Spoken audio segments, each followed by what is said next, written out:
مشاهدينا الكرام، أهلا بكم معنا ولقائنا المتجدد مع حضراتكم فنار الاثنين، ومتابعة لكل الأحداث والملفات الاقتصادية والاجتماعية والسياسية، وهذه آخر حلقة في عام 2013.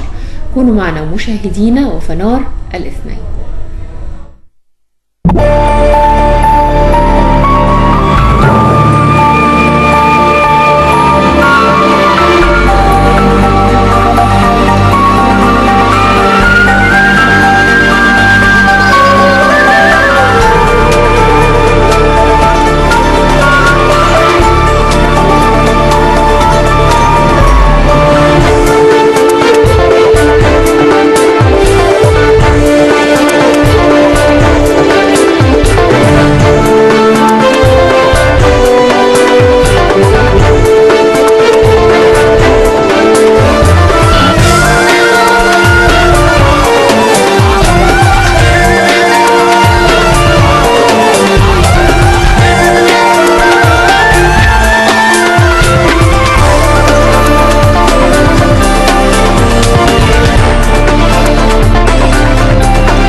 مشاهدينا الكرام، اهلا بكم معانا وحلقه جديده ولقائنا المتجدد مع حضراتكم فنار الاثنين، واخر حلقه مع حضراتكم في هذا العام 2013.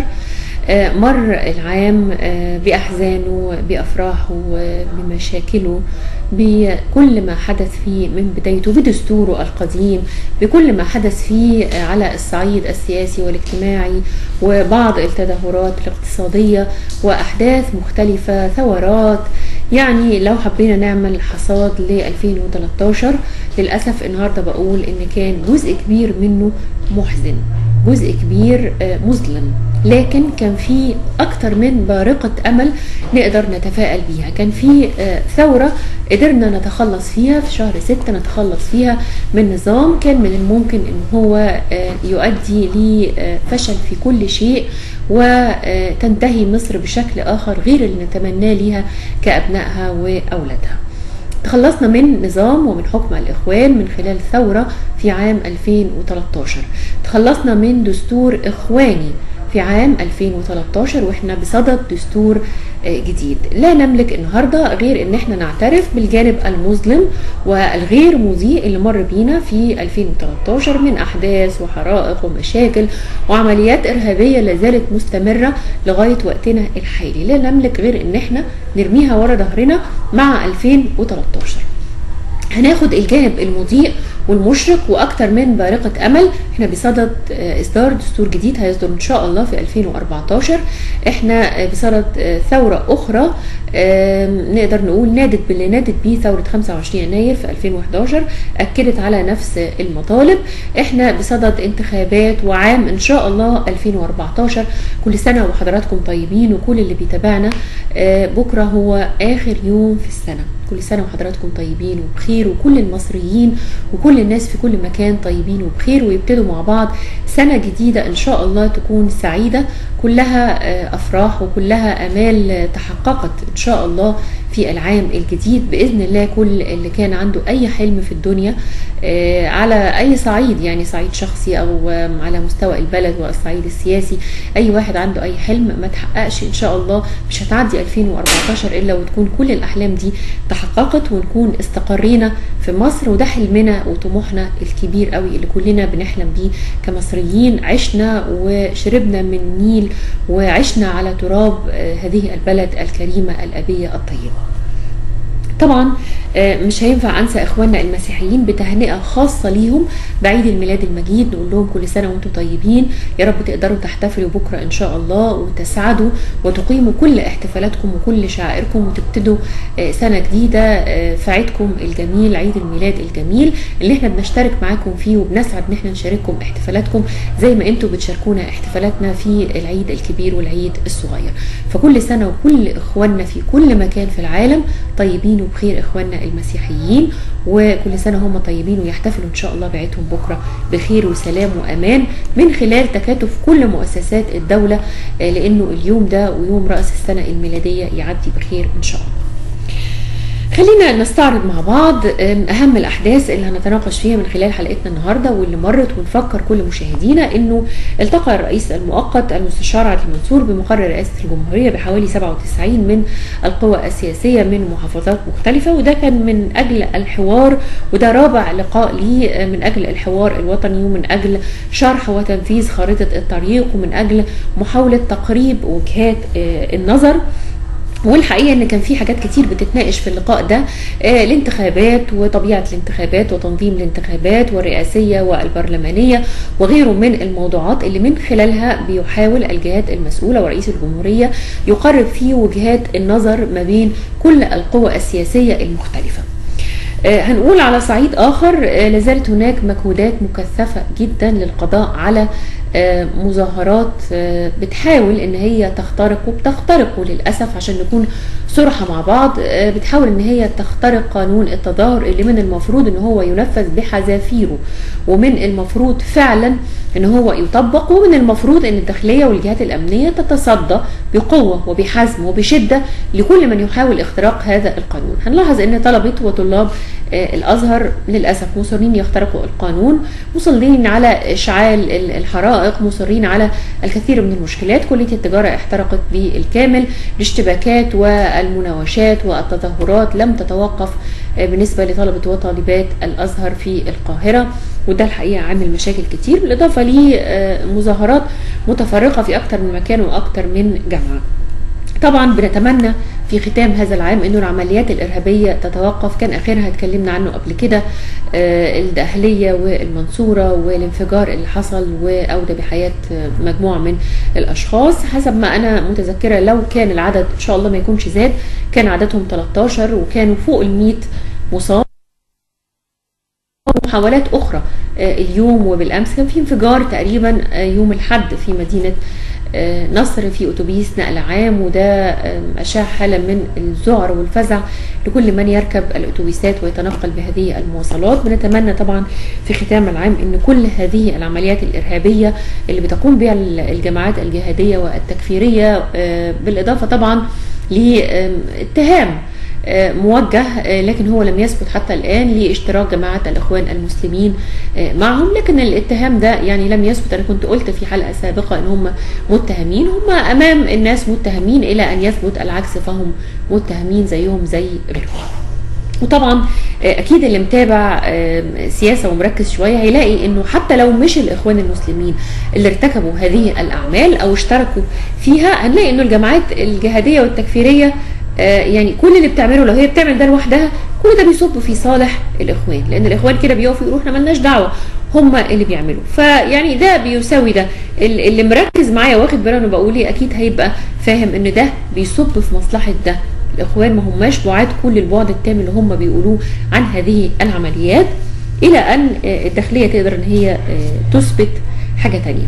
يوم 14 و15 يناير القادم هيكونوا يومين فاصلين في حياتنا وفي تاريخ مصر، لان على اساسهم هيتم اقرار الدستور او عدم اقراره. طبعا هنأكد انه في تكثيف امني شديد بكره في راس السنه الميلاديه وفي عيد الميلاد المجيد، علشان اخواننا المسيحيين يقدروا يقوموا بكل احتفالاتهم وكل شعائرهم ويحتفلوا.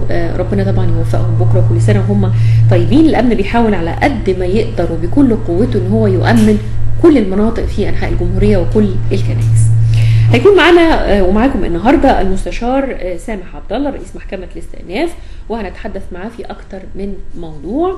ولنا لقاء مع الاستاذ مجدي فليفل وكيل وزاره الشؤون الاجتماعيه بالاسكندريه، واحنا في ختام سنه هنشوف حصاد 2013 بالنسبه لمديريه مهمه زي مديريه الشؤون الاجتماعيه. الاستاذ دكتور لطفي الشربيني استشاري الطب النفسي، محتاجين ان احنا نتكلم معاه في نهايه العام ونتوقع ونفسر بعض الاعمال وبعض الاشياء. اسمحوا لنا مع بعض تقرير مسجل من داخل جامعة الإسكندرية لمتابعة أجواء سير الامتحانات ومدى استقرارها، والتقرير ده هنتابعه مع بعض وارجعوا لي مرة تانية. والتقرير من تقديم زميلتنا العزيزة والجميلة ميادة أحمد. نتابع التقرير ونرجع مرة تانية.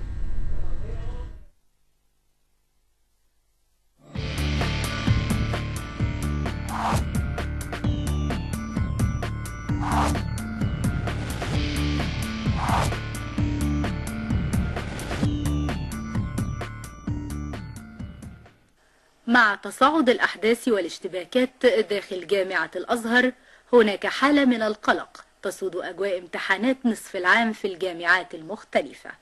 وحول أجواء الامتحانات داخل جامعة الإسكندرية، كانت لنا هذه اللقاءات مع عدد من الطلاب وأساتذة الجامعة. محمد، احنا عايزين نعرف منك الأجواء الخاصة بالامتحانات. هل في مشكلات؟ هل في تأمين للجان؟ يا ترى انتوا حاسين بهدوء ولا في عدم استقرار؟ لا حضرتك، الامتحانات كلها شغاله تمام، مفيش اي مشاكل، مفيش مظاهرات، مفيش اي شغب، مفيش اي حاجه، في هدوء في الجامعه عامه على مستوى كل الكليات. الطلبه بيجوا يخشوا يحضروا امتحاناتهم عادي، مفيش اي حاجه بتحصل، والهدوء سيد الجامعه كلها عادي، مفيش اي حاجه حصلت. هو في مشكلة ان هي المظاهرات اللي بتحصل كل يوم، بس هي مش بتأثر علينا قوي يعني، بس لو في ضرب بيأثر يعني اكيد يعني. يعني ده بيأثر على سير الامتحانات ولا الامتحانات اوريدي في ميعادها الامتحانات اوريدي في ميعادها وكل حاجة، وبنيجي بنمتحن وبنمشي يعني. كل امور بخير يعني؟ الحمد لله. الحمد لله، كل الامور ماشيه يعني بسهوله ويسر، مفيش مشاكل ولا مظاهرات خالص، يعني مفيش اي حاجه، واللجان ماشيه كويس وفي مواعيدها، مفيش اي ازعاج يعني. لا، هو المشكله بس اللي بتواجهنا ان احنا ساعات بنشوف الطلبه بيتظاهروا. يعني امبارح مثلا بعد ما خلصنا الامتحان وكده كانت في مسيرات ماشيه في الكليه، بيبقى في ناس بتمتحن في الوقت ده، فاحنا بنخاف ان هي تطلع بس عليهم او حاجه. لكن لا، يعني لحد دلوقتي الامتحانات بتقوم في ميعادها ومفيش اي مشاكل عندنا يعني، الحمد لله. في تأمين للجان ومفيش اي مشكلات بتصار؟ لا، كله تمام، في تأمين كويس جدا يعني من حيث الوقت ومن حيث ان احنا بنحس براحه واحنا بنمتحن. لا، ده موجود الحمد لله. كلمنا عن اجواء الامتحانات. في مشكلات واجهتكم؟ في تظاهرات بتأثر على سير عملية الامتحانات؟ هو الحقيقه كان في تظاهرات قبل الامتحان، كان في مظاهرات هنا بسبب برضو الاخوان ورابعه والكلام دوت، كان موجود برضو قبل الامتحان، فده يعتبر اثر علينا شويه. ما كانش فيه الحاجات دي في الكليه قبل كده، الحاجات دي غريبه يعتبر علينا، اول سنه يحصل فيها الكلام دوت. بس ده غير ان الامتحان يعني جاي برضو مش كويس قوي يعني، مش زي السنه اللي فاتت. طب هل في اشتباكات او في مشكلات حصلت؟ طبعا حصلت مشاكل كتير يعني النهارده وقبل كده. النهارده حصلت مشاكل برضو، كذا طالب يعني ايه تخالفوا مع بعض او كده، بس ايه مش بالاشتباك بالايد، كان مجرد اللي هو كلام بس وكده، عشان الامتحان وكده برضو توتر الامتحان وكده، فمحدش عمل حاجه يعتبر النهارده. عندنا النهارده الصبح كان قبل ما نخش الامتحانات كان في مظاهرات الصبح تبع الاخوان ورابعه والكلام دوت. حصل بقى ان احنا بنبقى داخلين اساسا متوترين من الامتحانات وكده، وكان عايزين يدخلونا في موضوع الاضراب وان احنا نضرب عن دخول الامتحانات وكده. بس عادي، نسبه كبيره دخلت الامتحانات.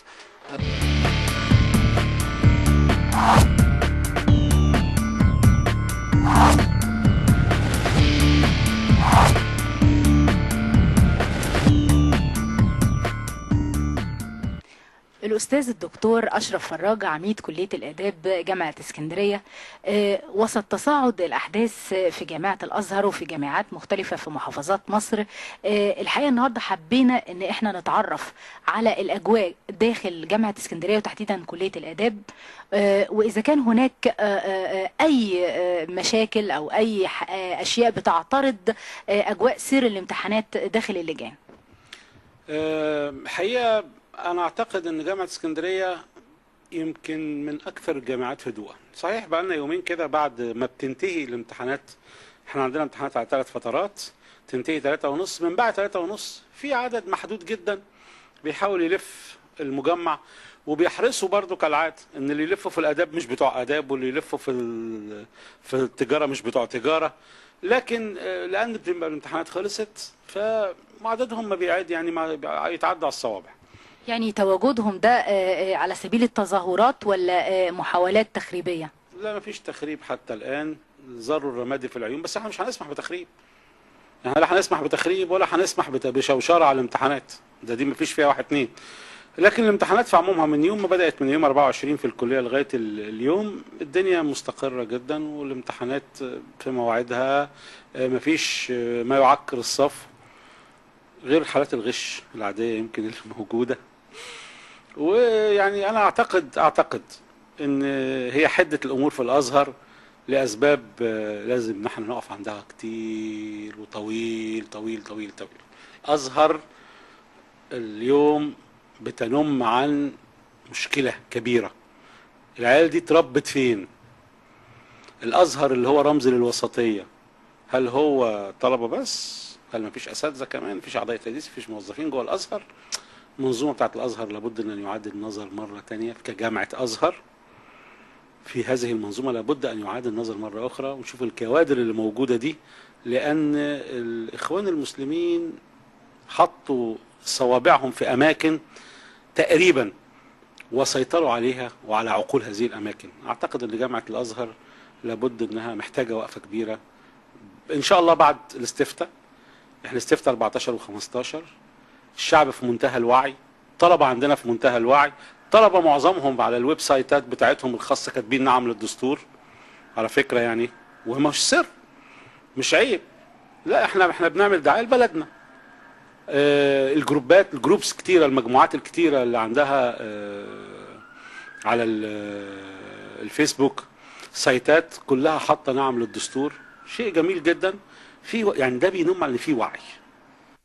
حضرتك كنت بتكلمنا عن المشكلة اللي بتدور حاليا في جامعة الأزهر، اتكلمت عن الكوادر ولابد من إعادة النظر في الكوادر اللي موجودة في الأزهر. لو اتكلمنا عن جامعة اسكندرية فيما يتعلق بالكوادر اللي متواجدة فعليا من الأساتذة وهيئة التدريس، هل في مشكلات بالنسبة لانتماءاتهم دينية أو في نوع من أنواع التحريض؟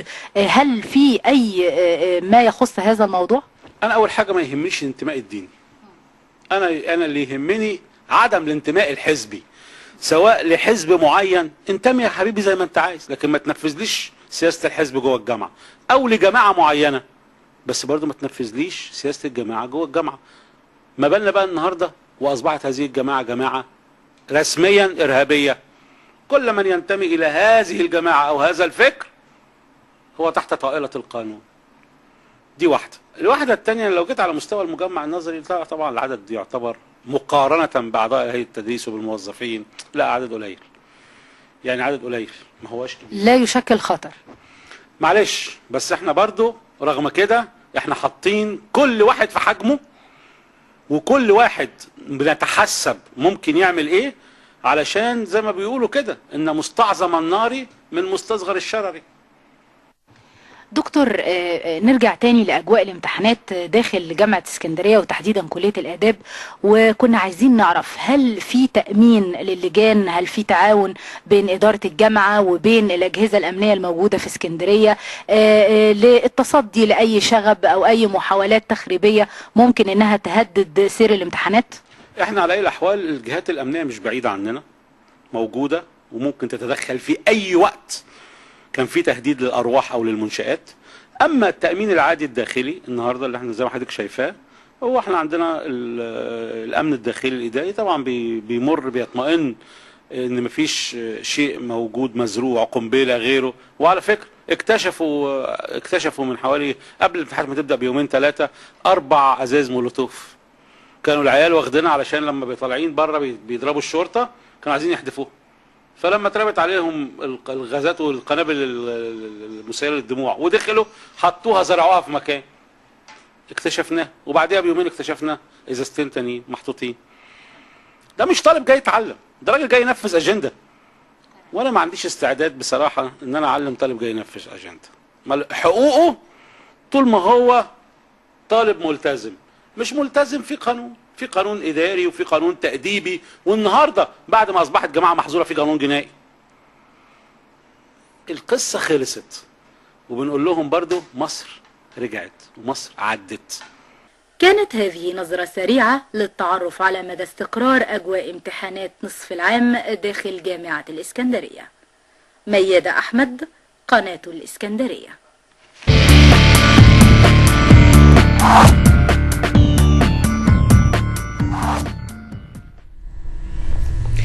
رجعنا لكل مشاهدينا مرة تانية، ومن بداية الحلقة بقول في ختام 2013 وبداية 2014 بكرة آخر يوم في السنة، النهاردة لازم نقف مع بعض ونقول ونفتكر ونتذكر المشهد السياسي كله في 2013 وتعليقنا عليه ايه، وتوقعاتنا الايام القادمة تحمل لينا ايه من انتخابات، من تظاهرات، من موقف لقوى سياسية مختلفة، من دستور واستفتاء على الدستور، اشياء كثيرة ونقاط كثيرة تحتاج ان احنا نتوقف عندها. اسمحوا لنا مشاهدينا في اطار النقاط اللي انا تحدثت فيها نرحب بضيفنا العزيز سياده المستشار سامح عبد الله رئيس محكمه الاستئناف بالاسكندريه. مساء الخير يا سياده المستشار. خلينا نقول 2013 خلاص يعني ساعات وتنتهي. تقييمك ايه للمشهد في ختام 2013 في حاجات كتير بقى؟ يعني المشهد السياسي عندنا في تظاهرات وفي انفجارات وفي يعني موضوع قنبله ده كنا بنسمع عليه بره كل فين وفين، في افغانستان في باكستان في يعني في حتت بعيد عن يعني اعتادوا على هذا اللفظ. صحيح. احنا عندنا كل ساعتين في قنبله. صحيح. يدويه مش عارف يدويه الصنع، خلاص الجمله بقينا حافظينها. أيوة. والمشهد مش بس قنابل وانفجارات، المشهد تظاهرات واختراق لقانون التظاهر اقرته الدوله، وطالما طالبنا بيه يبقى لازم نتحمله ولازم ننفذه امام شرطه او داخليه. انا شايفه انهم مظلومين لان الداخليه مش قادره كده على كل شيء، مش هتنظم المرور وتنظم الاسعار وتنظم الانفجارات وتنظم المظاهرات، يعني هي مش هينفع باي حال من الاحوال. عندنا جيش مشغول بتطهير مناطق وحدود ومناطق اخرى وله اهتمامات اخرى، عندنا رئيس مؤقت، عندنا حاله من التاهب والفزع من بعض المواطنين. تعليقك ايه؟ هو طبعا 2013 دي سنه هي كبيسه بمعنى الكلمه، يعني سنه كبيسه باحداثها. انا قلت كان فيها حاجتين بس كويسين، انا قلت هي كانت مظلمه، ثوره 30/6 وان احنا بصدد وان احنا تخلصنا من دستور ومن حكم الاخوان، دي الحاجه المذيعه، وان احنا بصدد اصدار دستور جديد يعبر عن كل فئات الشعب. حتى ده برضه مش محل اتفاق كامل بين الناس، عشان كده انا بقول هي سنه كبيسه بمعنى الكلمه، لان الاحداث اللي حدثت في 2013 ممكن تحدث مثلا في 50 سنه في دوله من الدول، لكن مصر تحملت احداث مش كل يوم، احيانا كل ساعه. يعني زي ما حضرتك بتقولي احنا اول مره تكون لنا معرفه سيارة مفخخة، عملية انتحارية، زرع قنبلة في كذا. طبعا الكلام ده اتوبيس نقل عام ينفجر غريب علينا، فاصبح الناس مش قادرة تنزل المترو ولا تركب الاتوبيسات ولا بالظبط، لان هي الدولة عبارة عن مؤسسات. اي دولة في التاريخ اتكونت بمؤسسات، مفيش مؤسسة ممكن تقدر تتحمل كل تبعات الدولة ابدا. واذا في مؤسسة تحملت كل تبعات مشاكل الدولة أكيد بتفشل، لأن الدولة كبيرة، خصوصا دولة زي دولة مصر، دولة كبيرة بعدد سكانها، بتياراتها السياسية، باختلافاتها، بإقليمها، بتاريخها، بكل حاجة. فصعب جدا إن احنا يقدر مؤسسة من مؤسسات الدولة إنها تقوم بكل المهام. أنا دايما كنت بقول إن الحل الأمني في بلد زي مصر ليس كافيا في حد ذاته. الحل الأمني هيبقى ضعيف جدا أمام مش قادرين، مش ملاحقين، لان الحل يعني نطلب منهم المستطاع، لان الحل الامني اعتماد على الحل الامني في حل ازمات او مشكله مصر او الوضع اللي احنا فيه ليس كافيا. لا بد ان تتكاتف كل الجهود وكل مؤسسات الدوله في الخروج من الازمه اللي انا شايف ان احنا في ازمه، وان انا اشوف ان احنا في ازمه ليس هذا نوع من التشاؤم او لا، بالعكس احنا بنقر واقع. طبعا احنا بنقر، مش عايزين نضحك على نفسنا. لا برافو عليك، احنا مش هنضحك على نفسنا، عشان لو ضحكنا على نفسنا مش هنقدر نخرج من الازمه اللي احنا فيها. كل طب احنا في ازمه ليه يا سياده المستشار؟ احنا عندنا بصدد اصدار دستور جديد، تخلصنا من دستور بيطلق عليه دستور اخواني، تخلصنا من حكم اغلب الشعب ما كانش عايزه او مش عايزين الفصيل ده هو اللي يحكم. قمنا بثوره ناجحه 30/6.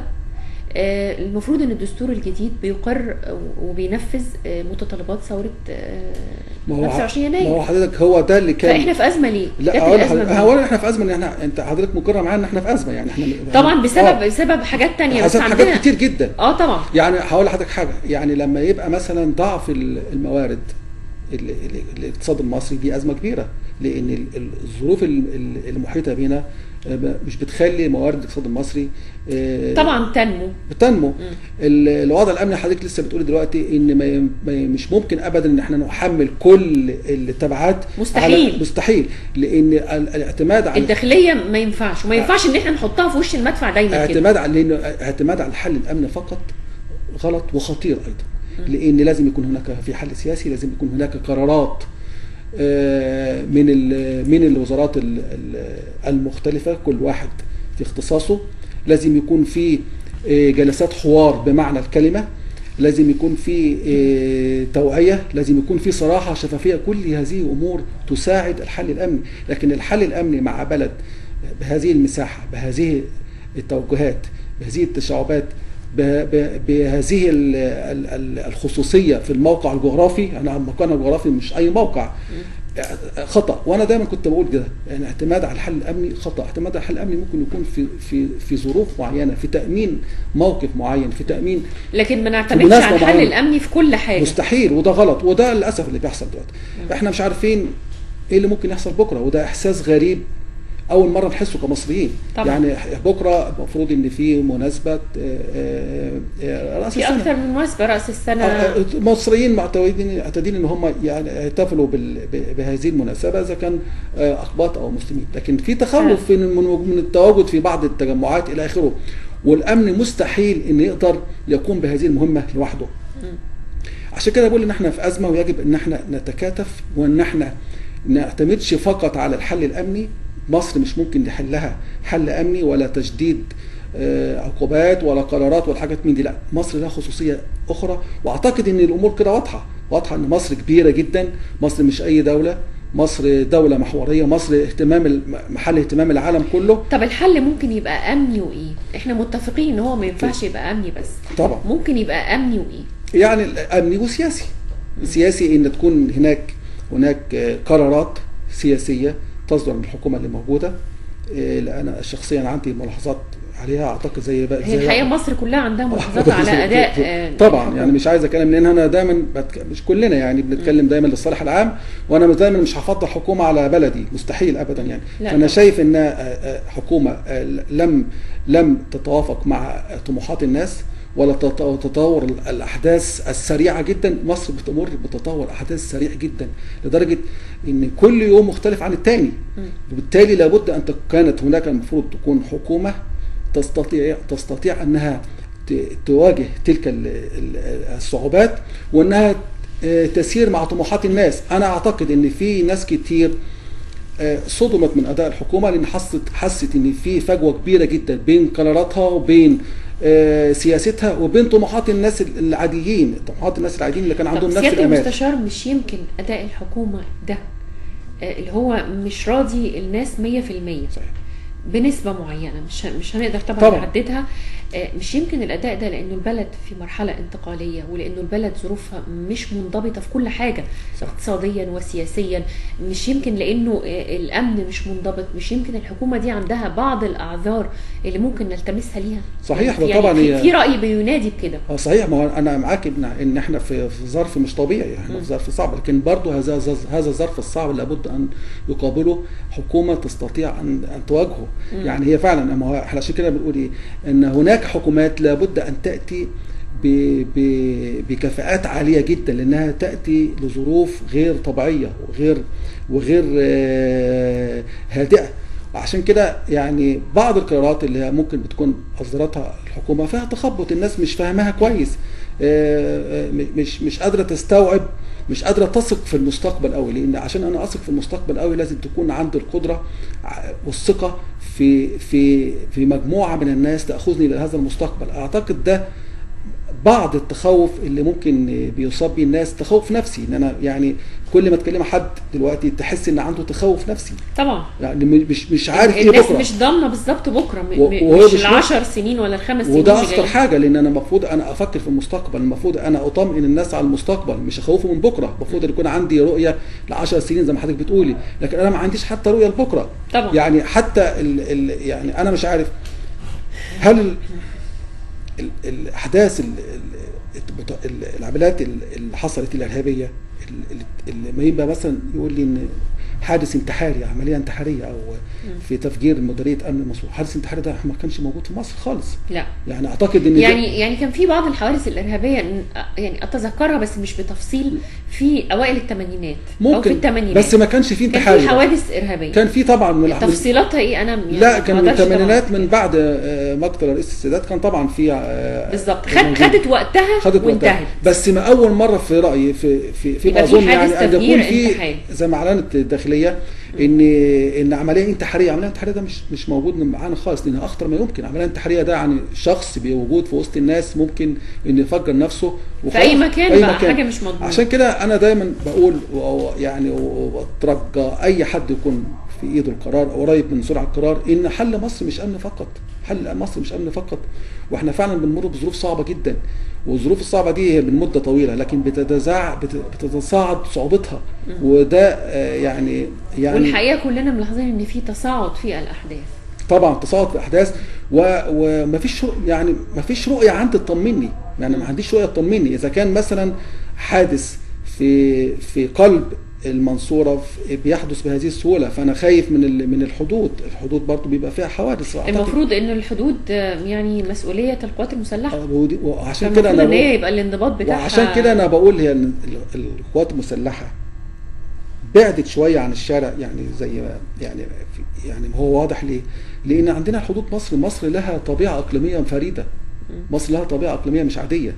مصر يعني حدود مصر لابد ان يعني مهام حفظ حدود مصر ثقيله جدا، مش سهله. لا طبعا مش سهله جدا، لان الموقع الجغرافي المصري هو اللي بيقول كده، مش انا بقول.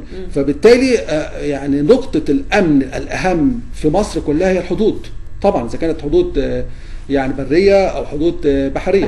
فطبعا ده مهم جدا، طبعا يعني عبء ثقيل جدا على وما ينفعش برضو تفضل القوات المسلحه او قوات الجيش تمارس مهام مش مهام اصليه، يعني ان هي تحمينا داخليا. ده صعب. لا هذه ليست مش مهمه الجيش، واذا الجيش عملها بالظبط استثنائي فده لفتره مؤقته، ما ينفعش افضل كده على طول. طول عمر الجيش المرات النادره اللي نزل فيها الجيش في مصر كان نزل لحفظ الامن ثم العوده عاد لسكناته مره اخرى ولمهامه الاساسيه. بالظبط، هو ده اللي كان واضح. يمكن الناس حتى يعني بعض الناس بتقول لا يعني كانوا عايزين الجيش يستنى وكده، لكن هو طبعا في رأي بيقول انه بانسحاب وبانتهاء حظر التجوال وبانسحاب القوات ورجوعها لمكانها تصاعدت العمليات الإرهابية والانفجارات، ورجع الموضوع فيه شيء من التسيب، لأنه الداخلية بتقوم بدورها بس الحقيقة العبء كتير عليها. ما هو برضه يعني مش تقاعس منها، المجهود كتير. ما هو تحديد اصل شكل الدوله، ما هو خلاص احنا دلوقتي قدام حاجه منطقيه جدا، ان شكل الدوله في العالم كله بيقول ان رجل الامن هو اللي بيحفظ الامن طبعا، وان رجل الجيش او القوات المسلحه هو اللي يحفظ الامن القومي للدوله وحدود الدوله. فهو ده واقع، لان احنا حضرتك عندك دوله لابد ان تكون دوله مؤسسات، فكل مؤسسه من مؤسسات الدوله لها دورها ولها اختصاصها ولازم تقوم به. طيب طبعا دور كل مؤسسه في الدوله هيتضح اكتر واكتر من خلال دستور، انا هقول عليه دستور 2014 لانه اذا ان شاء الله صدر هيصدر في 2014. لو قلنا اهم او العلامات المضيئه في دستور 2014، يعني في علامات مضيئه في البحث العلمي وفي التعليم، في علامات مضيئه بالنسبه لتاسيس الجمعيات وتاسيس الاحزاب وتاسيس الصحف، في علامات مضيئه كثيره، انا بقول بعضها كده. اهم العلامات المضيئه القانونيه اللي حضرتك تحب تقولها هو بس انا عايز اقول ملحوظه، هو برضو انا معايا الدستور حاليا لانه خلاص نزل في هو دستور 2012، تعديلات على دستور 2012. يعني هو تعديل دستور 2012 يعني هيصدر في 2014. بس هو انما عمليا يا سياده المستشار هو كان تعديل ولا تقريبا كله؟ لا انا يعني عايزين نتكلم بشكل فعلي. وبشكل هو بصراحه اللي حصل ان هو المفروض انه تعديل، انا قدامي لكن ايه اللي حصل؟ لا اللي حصل انه تعديل عشان بس نقول للناس ما هوش يعني لا اغلبه. لا الاثنين موجودين. في حدود كام ماده تقريبا؟ الاثنين موجودين قدامي. حوالي كام ماده؟ حوالي 40 ماده. 40 ماده. طب يبقى كده ده تعديل مش تغيير كامل. طيب لا هو كان في خلاف في الاول. لا البعض كان عايز يلغي 2012 خالص ويعملوا دستور. بس هو كمان طلع النص كده الوثيقه الدستوريه المعدله. لا هو تعديل، انا عارفه النص معدله لدستور 2012، حتى هو مكتوب 2000 يعني الموجود اللي الناس تصوت عليه بنعم او لا موجود فيه تعديل على 2012 عشان برضه دي مهمه نقطه. اللي انا في رايي هنقول الدستور 2014 اللي هو تعديل عشان يبقى اللفظ سليم بالظبط كده. ايه يعني بارقه الامل الموجوده فيه؟ انا شايف ان بارقه الامل اللي كانت موجوده فيه ان التعديلات التي اصر ان يضعها حزب النور ما بقتش موجوده فيه، وانا انتقدتها قبل كده، اللي هو انه يجيب الشريعه الاسلاميه يحطها في كل ماده، يعني يجيب الشريعه الاسلاميه يحطها، يعني لدرجه ان كانت حاطط نظام مصر يقوم على الديمقراطيه كانت حاجه بقى غريبه في الدستور اللي والشورى والديمقراطيه غير الشورى. كان دايما يعني الاعضاء حزب النور كانوا هم 17 عضو، كانوا بيصروا ان هم يحطوا دايما الشريعه الاسلاميه في كذا حاجه. الماده 219 انا كنت ضد انها تكون ماده مفسره لماده الشريعه الاسلاميه. الماده الثانيه الماده الثانيه موجوده، ما حدش ما طبعا دي لم تمس يعني. لكن كان في نص الماده 219 هذه الماده حذفت، وانا كنت مع حذفها طبعا لان يعني ما كانش لها ضروره ابدا. بس استعنا بتفسير الشريعه الاسلاميه لاحكام المحكمه الدستوريه، وهذا خطا ايضا لان المحكمه الدستوريه احكامها متغيره، لكن النص الدستوري النص ثابت. برضو من الاشياء اللي احنا كان لازم نسيب الماده 2 زي ما هي، لا نضع ماده تفسيريه ولا نحط. خلاص هي واضحه، لغتنا واضحة. ايه، ديانتنا ايه، والشرع الاخرى هو دستور 23 مش محتاجه. دستور 23 بالظبط، دستور 23 اول دستور حقيقي عملته مصر كان بيقول ان الاسلام دين الدوله واللغه العربيه لغتها رسميه وخلاص كده. ماده 2 كان لها وضع معروف الناس عارفاه، وضعها رئيس السادات في نهايه فتره حكمه. اعتقد ان كان حصل فيه تفاهم بينه وبين يعني التيار الاسلامي السياسي، لكن بقت بعد كده الماده 2 هي ماده لا تمس وفعلا هي لم تمس في كل الدساتير، لكن دايما بيحطوا ماده تفسرها. لا انا يكفيني ان تكون مبادئ الشريعه الاسلاميه هي المصدر الرئيسي للتشريع، المبادئ التي تتفق عليها، لكن الخلافات لا يمكن ان تكون مصدر رئيسي للتشريع. الخلافات تختلف والفتوى تختلف من عصر. من ضمن الحاجات اللي برضو اللي اتحذفت ان تعريب العلوم كان برضو موجود في الدستور اللي فات في 2012. تعريب العلوم ما كنتش طبعا، كنت معترض طبعا على ان يوجد نص تعريب العلوم، لان كان ده ايضا نص بدون مقتضى، وكان ايضا النص كان من اقتراح يعني حزب النور في دستور 2012. الحاجات دي كلها اتحذفت. في بعض الحاجات طبعا بتصار فيها مشاكل، لكن بطمن الناس. الماده 11 بتساوي بين الرجل والمراه في الحقوق، بس قال طبقا للدستور. كل طبقا للدستور، لكن قبل كده كانت طبقا للشريعه الاسلاميه. دلوقتي طبقا للدستور. في ناس كل الوظائف اللي اصبحت من حق حتى المراه، القضاء. يعني برضو مع الماده 11 اظن ده جزء يهم ويخص المراه. يعني ماده 11 ماده مهمه جدا، لان احنا مش هنقدر نناقش كل النصوص، لكن ماده 11 مهمه جدا لانها بتتعلق بصميم المجتمع المصري. اولا قالت، عشان بعض الناس بتخاف، حتى الناس قالت لي وانا جاي هو المراه بتتساوى مع الراجل حتى في الميراث؟ اقول لهم لا مستحيل طبعا. لا ده الشريعه بقى كده، ما دخلناش في الشريعه. ما هو قال ايه؟ ما هو عشان النص موجود، قال طبقا للدستور في 2012، قال طبقا للشريعه الاسلاميه. طبقا للشريعه الاسلاميه يعني في اختلاف في المواريث، لكن هل لما تبقى طبقا للدستور مش للشريعه الاسلاميه، هل من الممكن ان يكون في تساوي بين الرجل والمراه؟ اقول لا طبعا. لا طبعا، لان احنا الماده 2 عندنا بتقول انه الشريعه الاسلاميه مش هينفع. بالظبط كده. لما ترجع للماده 2 ومن لا يدين بالاسلام له شريعته.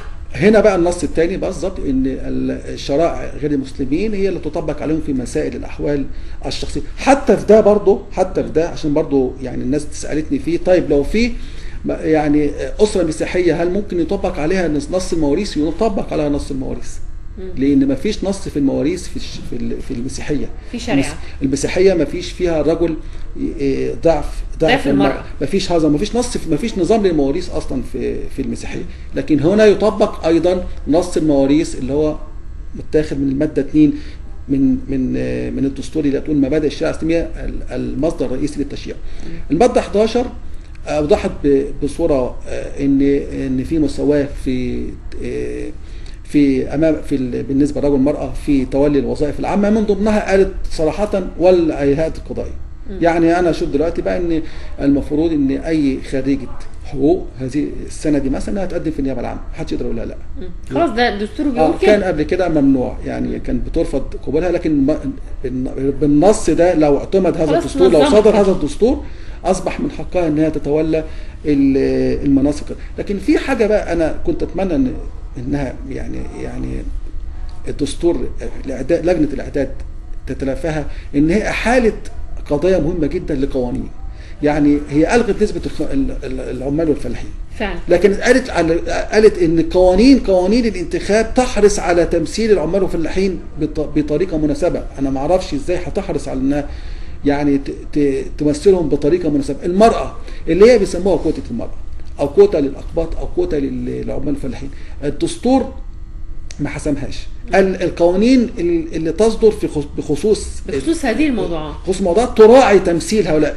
تراعي تمثيل هؤلاء. ده هيستند بنص عندنا اللي هي بيقول ان الناس متساوون ولهم حقوق متساويه امام تولي الوظائف العامه او امام الانتخابات. بعض طبعا مش هتلاقي حاجه كامله ابدا، ومش هتلاقي. هو انا عايزه اقول كده انه مستحيل الدستور هيتوافق عليه كل الناس، ومستحيل هيختلفوا عليه كلهم. لا طبعا. لازم هنلاقي شويه يعني ناس موافقين وشويه ناس مش موافقين طبعا. واللي مش موافق او شايف انه في اعوار في ماده او في مادتين او في عدد من المواد من الممكن ان هم يطرح بعد كده تعديل. هو في نص طبعا يعني بيقول ان آلية تعديل الدستور هذا ليس قرآن كريم. لا ما احنا دايما بنتعامل مع النصوص. احنا نحترم النصوص لكن لا نقدسها ابدا، لان اي نص مهما كان قوته فهو قابل للتعديل وقابل للاضافه او الحذف. فهو ده طبيعي. يعني في آلية في النصوص ان من 5 اعضاء البرلمان او رئيس الجمهوريه يقترحوا تعديل اي نص من نصوص الدستور، وده مطروح يعني مش مشكله. لكن انا بتكلم على البنيان كله.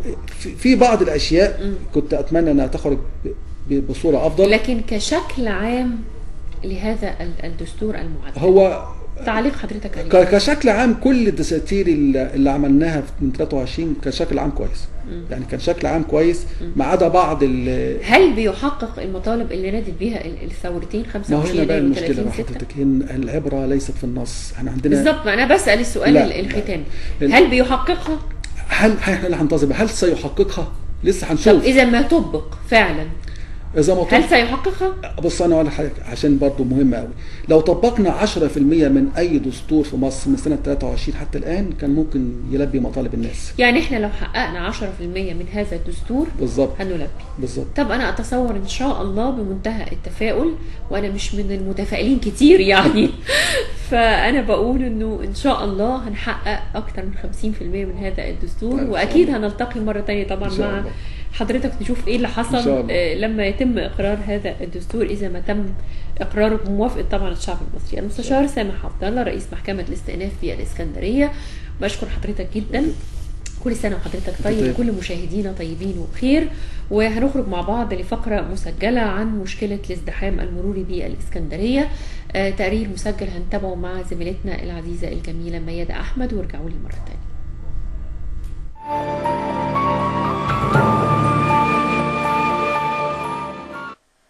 مشهد الازدحام المروري أصبح متكرر في مختلف الأوقات داخل الشوارع الرئيسية بالإسكندرية، ولم تعد أوقات الذروة معروفة وسط هذه الكثافة والازدحام.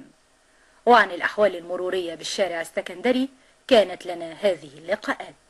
المشكلات اللي انت بتواجهها في شوارع اسكندريه، واهم مشكلات المرور اللي بتواجهك كسائق ميكروباص.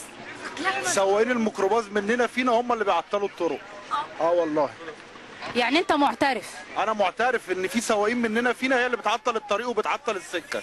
طب وهم بيعملوا كده ليه من وجهه نظرك؟ ما احنا السنين الجديده ديت اللي هي من بعد الثوره نزلت معانا سواقين كتير مش عارفين اي حاجه في اي حاجه، لا بيفهموا ولا يعني عايز اقول لك ان هم يعني مقضيينها كده وخلاص.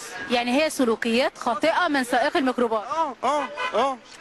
طب انت بتحلم بايه بالنسبه لسنه 2014 المرور يتغير يبقى ازاي؟ المرور يكون احسن من كده، واللي يعمل اي غلط يتعاقب عليه باقصى عقوبه.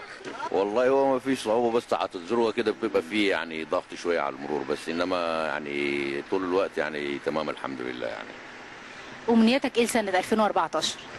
2014 ان شاء الله يعني كله يبقى بخير والدول العربيه كلها، مصر والسودان وكل الدول ان شاء الله باذن الله. بصراحه والشهاده لله الناس باذلين اقصى جهد عندهم، لكن طريقه الشوارع وبعض الحاجات المتكسره وبتوع السيرفيس الى حد ما بيشغلوا اجزاء كبيره جدا من الشارع، وبالتالي بتحصل اختناقات خصوصا في الاوقات معينه، يعني من الصبح من الساعه 7:30 8 لغايه الساعه 10 اللي هي وقت خروج العمل او دخول العمل.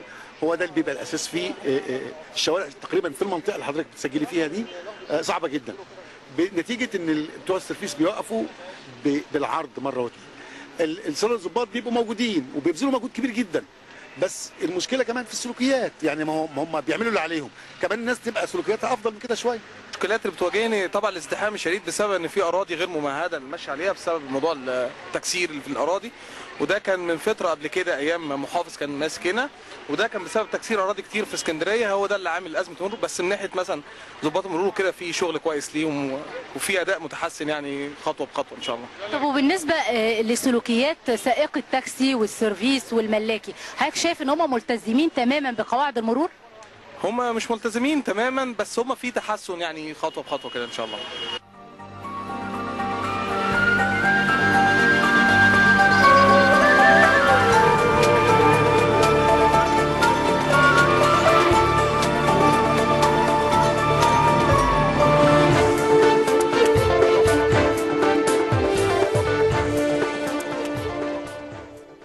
سيادة اللواء مجدي اسماعيل مدير إدارة المرور بمديرية أمن الإسكندرية، بنرحب بحضرتك معانا. والنهاردة الحقيقة احنا بنتكلم عن ان في مشهد متكرر في اسكندرية، هو مشهد الزحام. حضرتك تعليقك ايه على الزحام الخانق اللي بدأ المواطنين في اسكندرية يعانوا منه خاصة خلال الفترة الأخيرة؟ هو حضرتك طبعا معذورين، وانت عارفة عندي محاور مقفولة لدواعي أمنية معروفة للجميع، فما زي عندي محاور في اسكندرية ما اتعملتش من 10 سنين لسه. عندي كثافات غير عادية بالنسبة للمباني العشوائية والأبراج اللي شفتيها حضرتك، ومفيش سعة استيعابية بالنسبة للشوارع واخد حضرتك. فكل ده بالتنسيق مع السيد اللواء الوزير المحافظ والسيد اللواء مساعد اول وزير المنطقه ومدير امن اسكندريه اللواء امين عز الدين. هو كثفني، احنا دلوقتي بنعتمد على العنصر البشري اللي هو رجل المرور وفرد المرور وضباط المرور. فطبعا دعم الاداره بضباط ودعم، احنا متواجدين دايما في الشارع على مدار اليوم، بس احنا نجيب شوارع منين يعني؟ ما هو يعني الحديث حول تخطيط محاور مرورية جديدة، هل ده في الحسبان خلال الفترة القادمة؟ وده شغل الشاغل بتاع السيد اللواء الوزير المحافظ بالفعل، وهتلاقي تغيير كل وجزء خلال 6 شهور.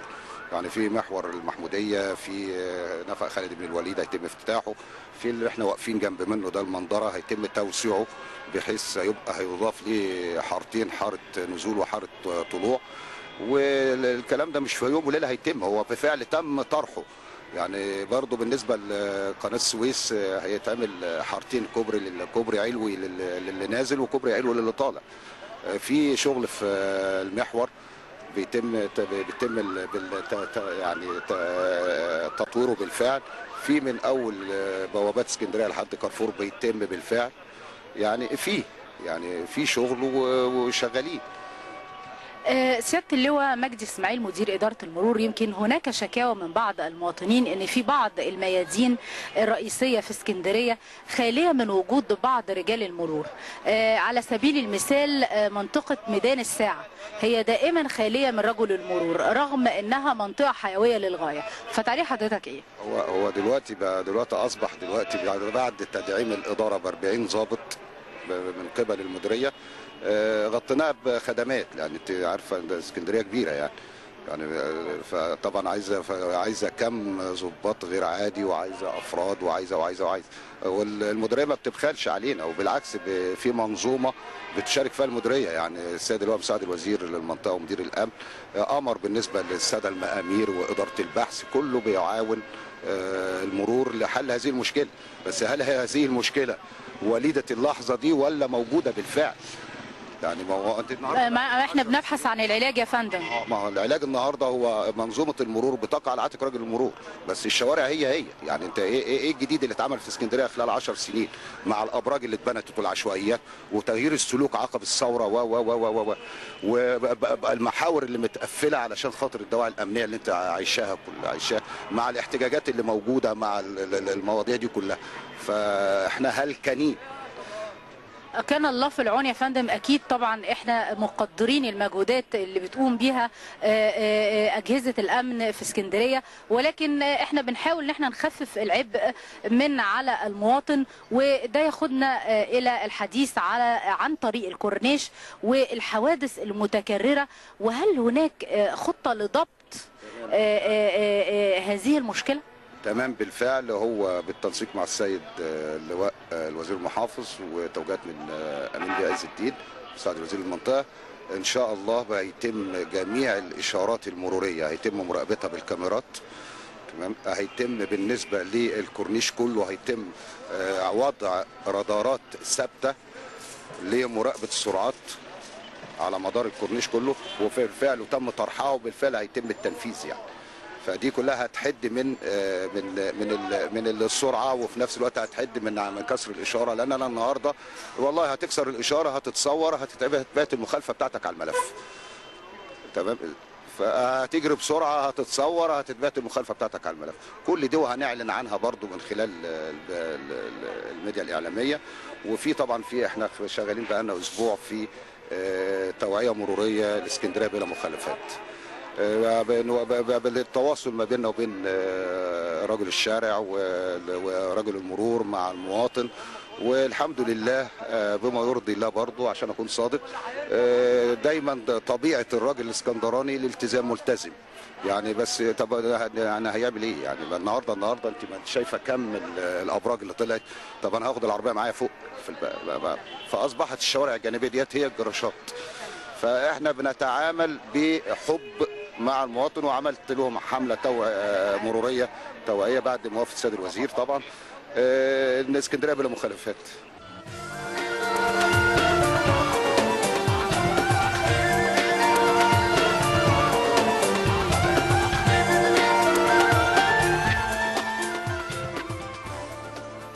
سيادة النقيب محمد العطار مدير مكتب المرور بالمنظرة، نحب نتعرف على المشاكل اللي بتواجه رجل المرور من خلال عملية التراخيص ومن خلال استقبال المواطنين وأهم الخدمات اللي بتقدم لهم.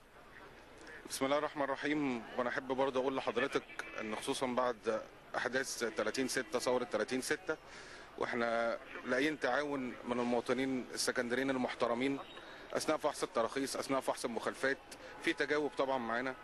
احنا طبعا كميه المخالفات اللي بيتم ضبطها الايام الاخيره دي زياده شويه، بس المواطن لما بيبتدي يحسني معاه في الشارع متواجد معاه بتفاعل معاه، احساسه بالامان، احساسه بالطمانينه ان رجل المرور موجود في الشارع، شايف قد ايه انا تعبان وقد ايه ببذل جهد عشان خاطر اوفر له كل السبل الممكنه انه يقدر يتحرك بسهوله.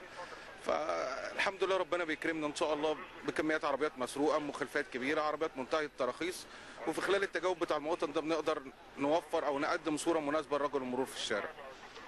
حضرتك شايف ان في تواجد حقيقي لرجل المرور في الشارع السكندري وخاصه في الميادين الرئيسيه؟ هو طبعا كميه الضباط اللي موجوده في الشارع بالنسبه للمحاور والميادين الرئيسيه ممكن تكون مغطيه اجزاء كبيره من المدينه. في بعض المناطق اللي ما بيتوفرش فيها كم ضباط او افراد، وده طبعا لعجز في بعض القوات، ما بيبقاش في قوات كافيه عشان المظهر يبان، فبقى ميدان رئيسي كبير فيه ضابط او 2 مجندين، فما بيقدرش يوصل لك صوره مناسبه للتواجد. بس طبعا انا مش عايز اقول لحضرتك ان الضابط او المجندين اللي بيكونوا متواجدين ما بيبخسوش اي جهد او طاقه في ان هم يقدروا يوفروا للناس اللي موجوده في ميادين رئيسيه او غير رئيسيه.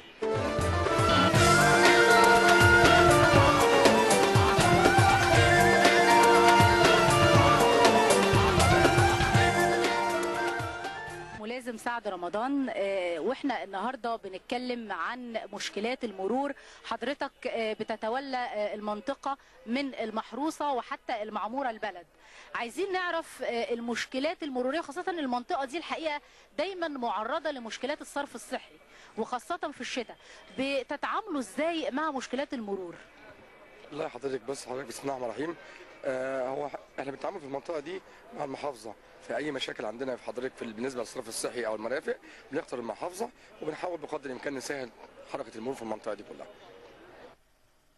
مع حلول العام الجديد 2014 نأمل في منظومة جديدة لحل مشكلات المرور بالإسكندرية وتفادي مشهد الازدحام الخانق الذي يعاني منه المواطن السكندري. ميادة أحمد، قناة الإسكندرية.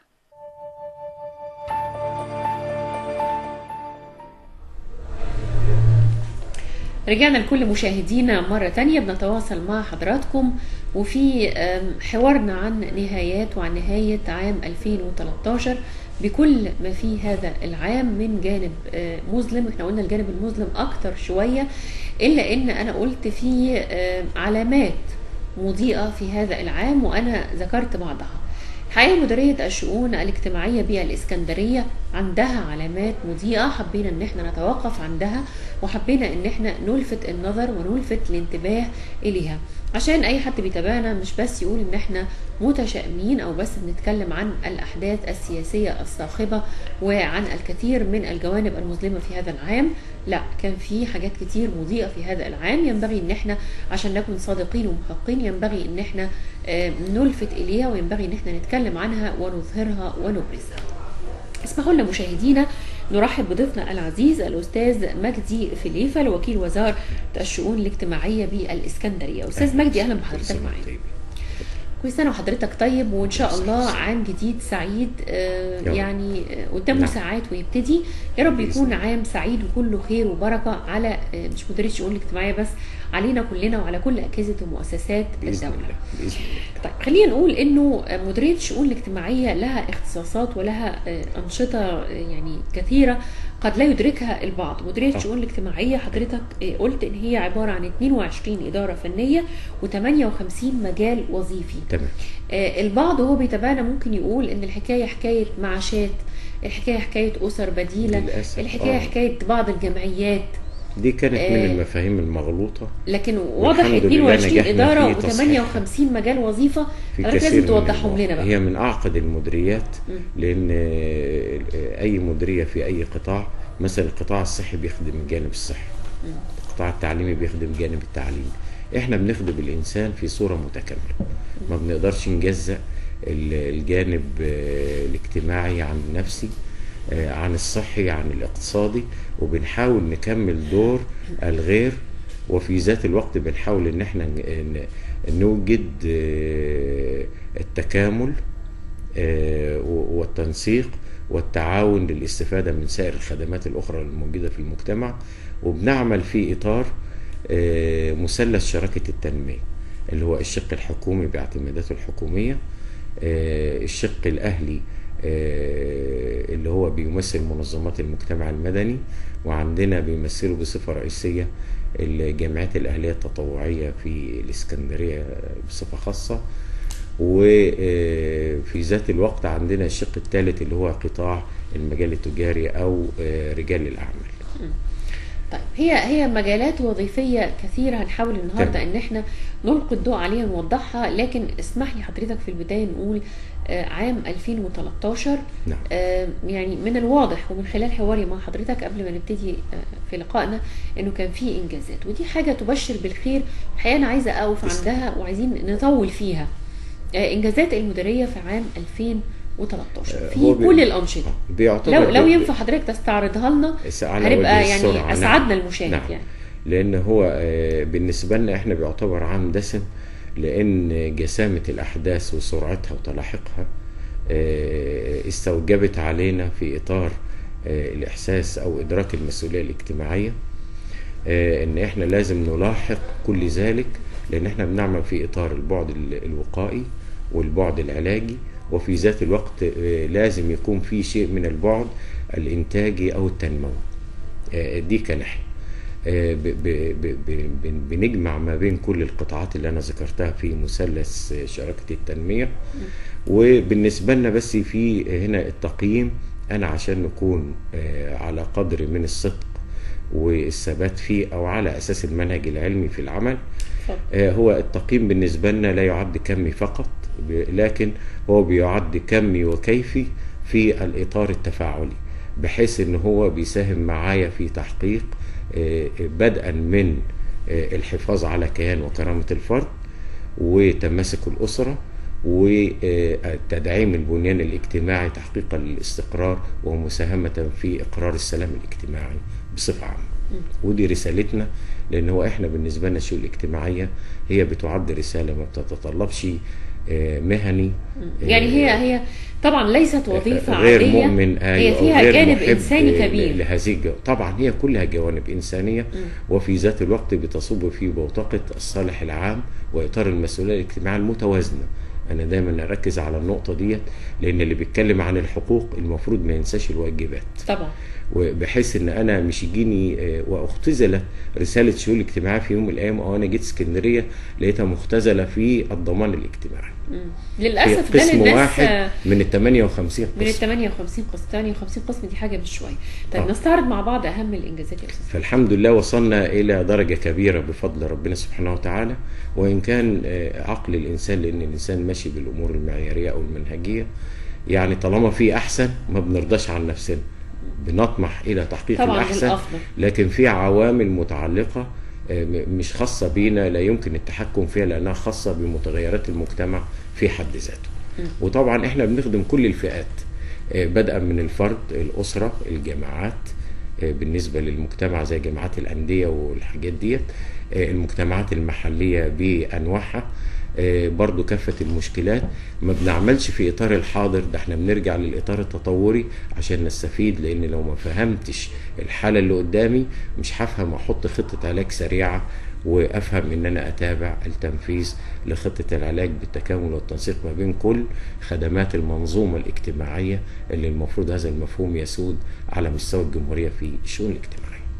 طيب هل في علامات معينه نذكرها؟ هنقول لحضرتك. هو احنا بالنسبه لنا المفروض العائد بالنسبه لنا بيعد عائد اجتماعي، والعائد الاجتماعي فيه صعوبه في قياسه امام غير المتابع. هو موجود في ذهني لان انا متابعه خطوه بخطوه من يوم ما دخلت اسكندريه، لان العائد الاجتماعي بيقاس من خلال مؤشرات.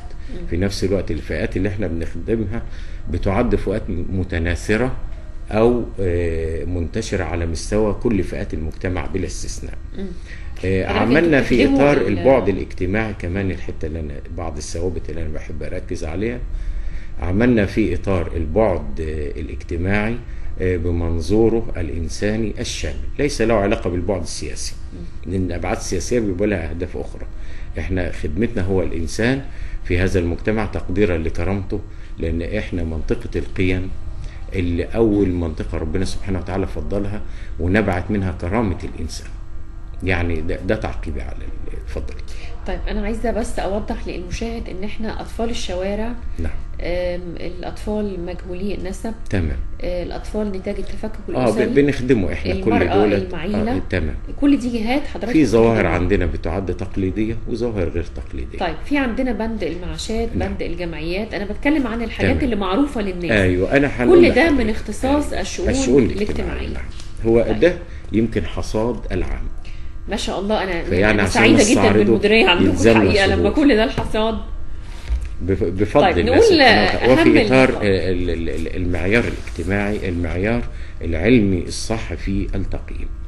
بالنسبة لنا احنا لو بدينا مثلا، يهمني أنا مقدم الخدمة ده في الأساس، لأن هي الخدمات مش مباني، أو الهيئات الحكومية يجب ألا تكون مباني، هي على إن ما كانوش بشر على أو زملاء على مستوى وقدر من المسؤولية وإدراك لمشكلات المجتمع، وفي ذات الوقت يكون هو فهم نفسه وفهم الغاية من الخلق، من خلقه، وفهم الرسالة اللي هو بيعمل في إطارها وبيحبها، مش هيعطي.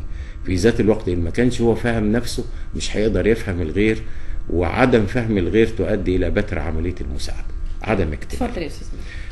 يعني أنا مثلا بحاول إن أنا وده المفاهيم اللي أنا نشرتها ما بين الزملاء في المديرية، وبفضل الله أمكن من خلال، طبعا إحنا بنعمل في إطار فريق عمل، لأن هو على رأي المثل البلدي إيد لوحدها ما بتسقفش، فكان لازم إن يحدث تنمية للزملاء، وطبعا الأعداد كبيرة. احنا عندنا مثلا بالإضافة للمديرية ال 22 ميدان وظيفي، بنأدي الخدمات المباشرة للجمهور أو للمواطنين من خلال 7 إدارات اجتماعية على مستوى ال7 أحياء، وهيبقوا 8 دلوقتي إن شاء الله مع فصل المنتزه أول وثاني. طب انا هستاذن حضرتك بس عشان الوقت، و9 برضو لان ان شاء الله برج العرب الجديده برضو هيبقى فيها ان شاء الله. هستاذن حضرتك بس عشان وقتنا ضيق شويه. و81 وحده اجتماعيه ملاصقين للجمهور. تمام. فانا اللي بس نقول الانجازات حضرتك. تمام حاضر.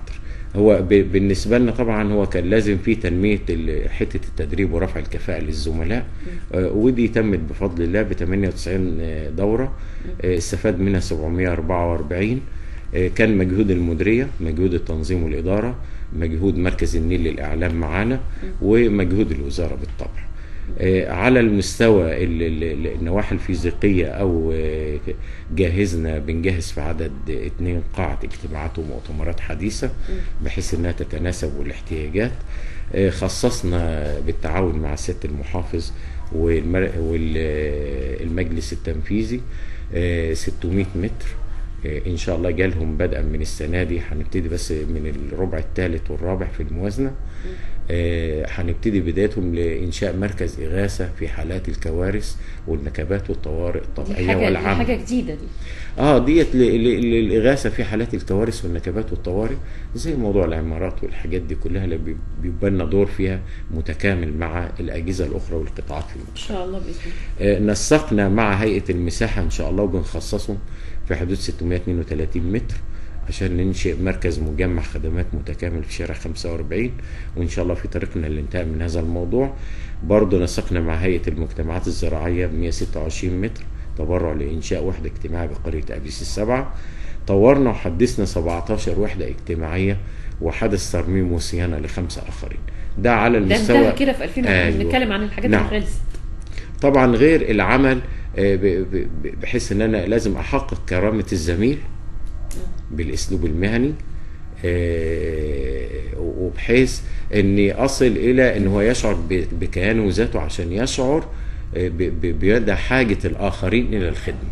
طيب. لان فاقد الشيء لا يعطيه. طبعا دي اساسيه. طبعا. وهذا المنهج انا ما سبتوش لان كان في عوائق كثيره موجوده، واحنا بتعد ادارتنا رغم احنا بنعمل في اطار متعدد من الادارات، الاداره الاجتماعيه، بنعمل في اطار الاداره الخاصه، بنعمل في اطار اداره المؤسسات، انما كل ديت مزيج من انواع الادارات او التخصصات، ولكن بتاخد الاطار البعد الاجتماعي بمنظوره الشامل، اي بتنصبغ بصبغه الظواهر اللي احنا بنخدمها. طيب انا استاذن حضرتك عشان نقدر نحقق النجاح من وراء. لو في انجازات اخرى نقولها في في عندنا مثلا احنا عندنا حالات الضمان الاجتماعي اللي احنا بنصرفها مثلا في حوالي، ده يعني ما اتكلمتش في حاجه، ده انا معايا هنا ال 22 ميدان. انا اختصرت هذا الكلام في طيب احنا بس في عجاله نقول اهمهم لان للاسف وقتنا طيب في عندنا حاجات زي خدمه المواطنين، كل ده بالتعاون مع القطاع الاهلي التطوعي، وفي حاجات بتكملنا برضو منه ومنظمات المجتمع المدني واهل الخير الساده رجال الاعمال. في حاجات خاصه زي التكافل الاجتماعي هي كلها متداخله.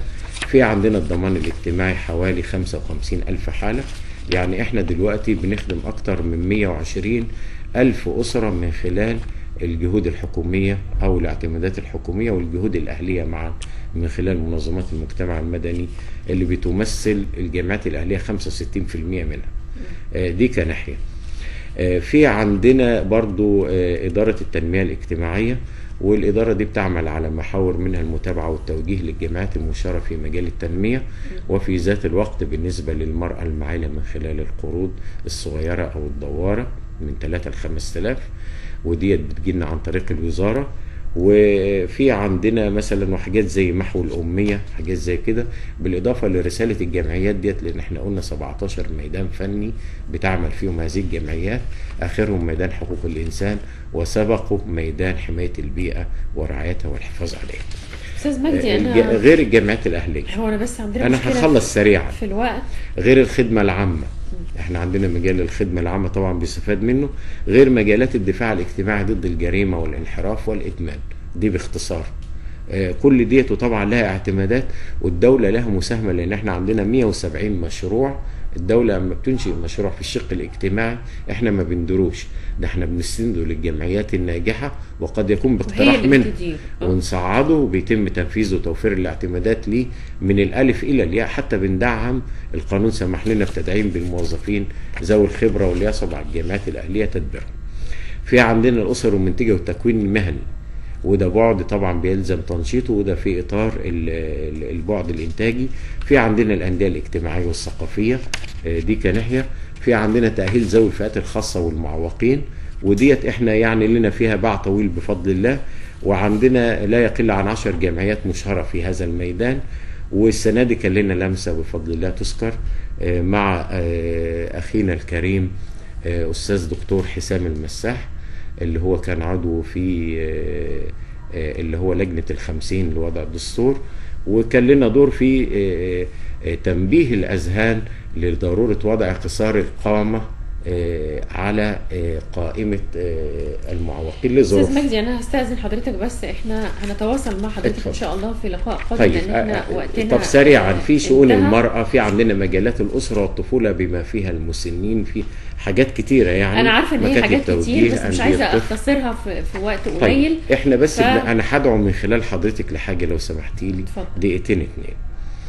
احنا عايزين ننتقل من في عندنا طبعا الخدمات الغير تقليديه بالتعاون مع منظمه بلان وهيئه اليونيسف. أيوة. ولها لجنه قوميه في الوزاره، وانا عضو في اللجنه العليا باللجنه القوميه، وشغاله بقالها عشرات السنين في اسكندريه. لكن اتساع نطاق المجتمع واتساع الظواهر والحداثه والسرعه نجم عنها مشكلات كثيره، دي امكن تداركها وان شاء الله في سبيلنا لاستكمالها. في عندنا بقى الخطط اللي احنا نظر لها واللي سياده المحافظ موجه اليها، اللي هي مكافحه الفقر والبطاله وتشغيل الشباب ان شاء الله باذن الله، وتطوير العشوائيات، تدعيم البعد الانتاجي بالنسبه وفي عندنا بالنسبه لنا موضوع الصندوق الاجتماعي داخل بقوه، لكن كل التنفيذ لهذه المشروعات. موضوع التشجير مثلا بالنسبه للساحل الشمالي. طيب انا هستاذن حضرتك نتواصل في حوارنا ان شاء الله، لانه انا حاسه ان الانجازات والرعايه البديله لابناء المؤسسات بعد سن ال 18 كل دي ان شاء الله برامج بتعد مسؤوليه يعني كبيره كثيرة. مش طبعا. نعم.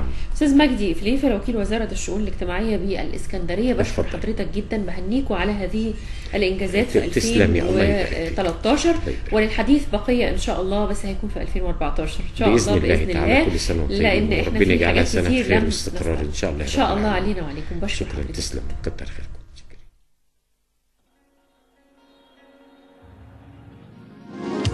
بنتي بلا طيبة وقريبة وحبيبة، بنتي أمل وحنان، وقت الخطر أمي بتحملي همي، حضنك دفا وأمان. بنتي بلا طيبة وقريبة وحبيبة، بنتي أمل وحنان، وقت الخطر أمي بتحملي همي، حضنك دفا وأمان.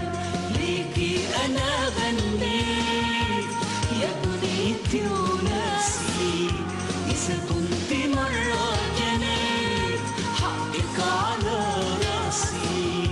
ليكي أنا غنيت يا بنيتي وناسي، إذا كنت مرة جنيت حقك على راسي، حقك على راسي.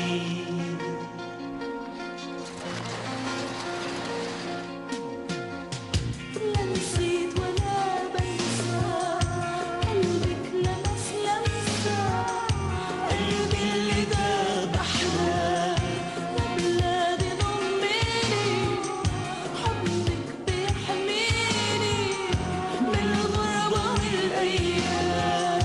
لا نسيت ولا بنسى قلبك لمس لمسة، قلبي اللي داب أحلام يا بلادي ضميني، حضنك بيحميني من الغربة والأيام. ليكي أنا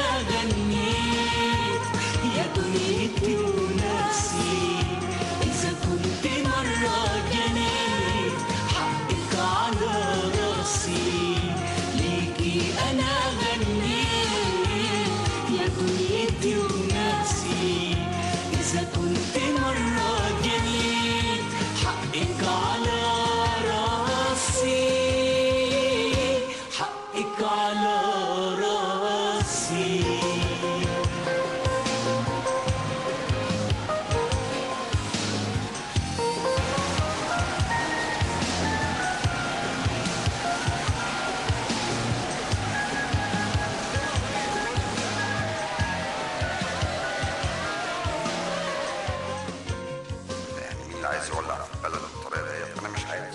ارجوكم ما تروحوش مصر، ارجوكم. ربنا يخلي مصر ويخلي شعب مصر الناس الاصيله اللي طول عمرها بتقعد في الشدائد.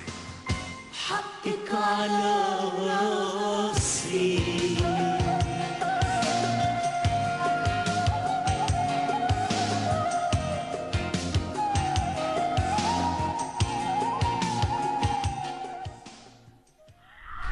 مشاهدينا الكرام، رجعنا لحضراتكم مرة تانية وجات لنا أنباء من خلال حلقتنا النهاردة إنه في بعض الأحداث اللي هنعرف حالا من خلال اتصال تليفوني بمدير أمن مطروح سيادة اللواء عناني حمودة. معانا في اتصال تليفوني هنعرف إيه الأخبار في مطروح وتحديدا في منطقة السلوم.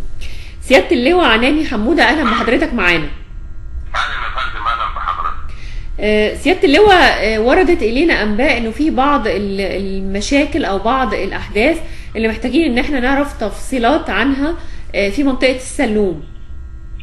والله حضرتك هو كان عندنا ضباط السلوم كان عندهم معلومات، ضباط السلوم كان عندهم معلومات إن في 2 من العاطلين بيتاجروا في المواد المخدرة، استهدفوهم وتم ضبطهم.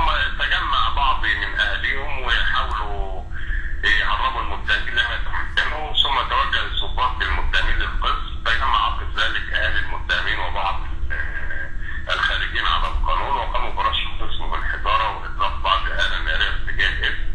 القوات تصدت لهم برضه بمزيد من ضبط النفس واطلاق الغازات المسيله للدموع. انصرفوا. اصيب عندنا 4 افراد، 2 شرطه سري و2 مجندين، اصابات خفيفه الحمد لله. الحمد لله. المتهمين موجودين الحمد لله، لم يتم تهريبهم. الاسم لم تحدث فيه تلفيات من جراء التعدي.